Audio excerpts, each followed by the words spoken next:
And a man went from the house of Levi, and took a daughter of Levi as his wife. And the woman conceived, and bore a son.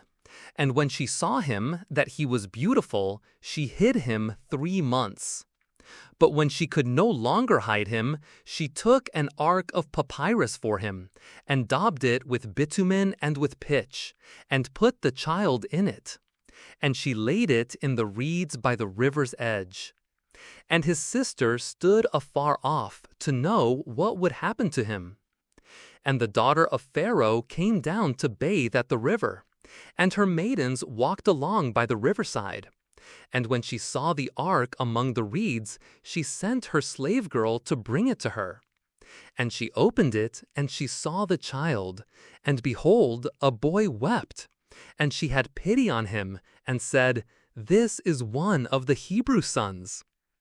And his sister said to Pharaoh's daughter, "Shall I go and call a woman, a nurse of the Hebrew women for you, that she may nurse the child for you?" And Pharaoh's daughter said to her, "Go." And the girl went and called the child's mother. And Pharaoh's daughter said to her, "Take this child away and nurse it for me, and I will give you your wages." And the woman took the child and nursed it. And the child grew, and she brought him to Pharaoh's daughter, and he became her son. And she called his name Moses. And she said, "Because I took him out of the water."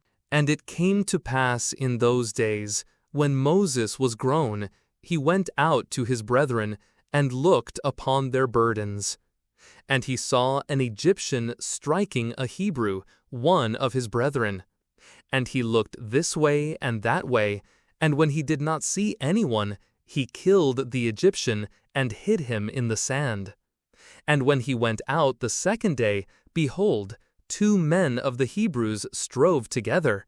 And he said to the guilty one, "Why do you strike your neighbor?" And he said, "Who made you a ruler and a judge over us?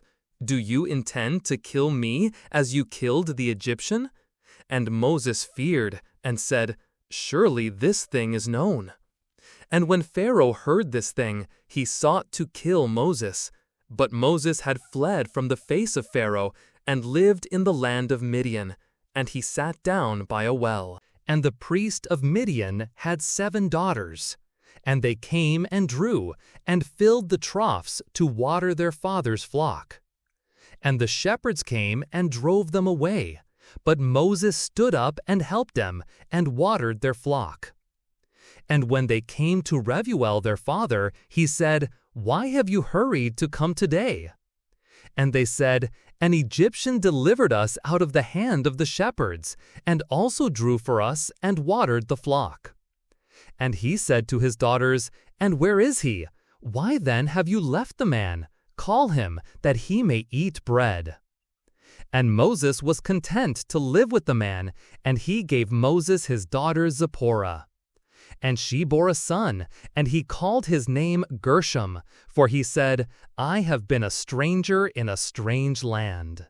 And it came to pass, after many days, the king of Egypt died.